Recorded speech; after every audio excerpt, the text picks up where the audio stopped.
કરીએ તો વલસાડ પાલિકામાં મતદાનની ગુપ્તતા તોડવાનો એક હીન પ્રયાસ કરવામાં આવ્યો।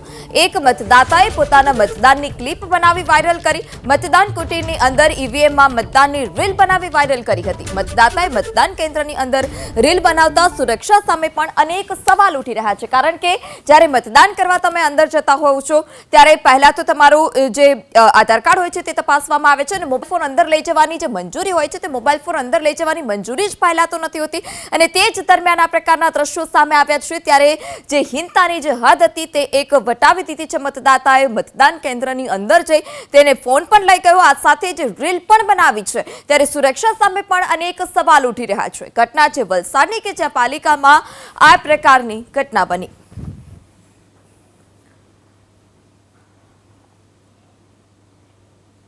તો આ તરફ તાપીની સોનગઢ પાલિકાની ચૂંટણીને લઈ પણ મતદાન શરૂ થયું છે।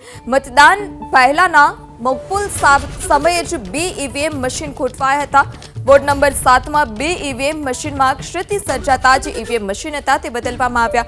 ઈવીએમ મશીન બદલાયા બાદ મતદાન શરૂ થયું। સોનગઢ પાલિકાનું શાંતિપૂર્ણ માહોલમાં હાલ અત્યારે જે મતદાન છે તે મતદાન ચાલી રહ્યું છે। વોર્ડ નંબર 7માં મશીનમાં ક્ષતિ સર્જાતા જે ઈવીએમ મશીન હતા તે મશીન બદલવામાં આવ્યા અને ત્યારબાદ ફરીથી મતદાન જે હતું તે શરૂ કરવામાં આવ્યું છે। સવારે 7 વાગ્યાથી જ જે મતદાનની પ્રક્રિયા છે તે શરૂ કરવામાં આવી રહી છે।